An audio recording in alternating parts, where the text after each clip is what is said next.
ಹೋಗುವೆ ನಿನ್ನ ಜೊತೆ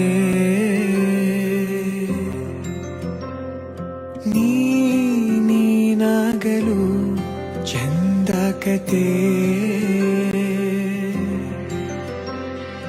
ಒಂದೇ ಬಾರಿ ನಾ ಸೋತ ನಿನಗೆ ನೂರು ಗೆಲುವ ತಂದೆ ನನಗೆ ನಡೆಯಲು ನಾನೀಗ ನೀನೇನೆ ದಾರಿ ದೀಪ ಬದುಕಲು ಬೇಕಿಲ್ಲ ಬೇರೆ ನೆಪ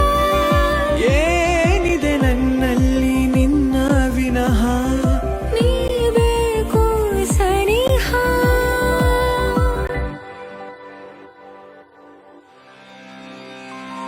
ನಾ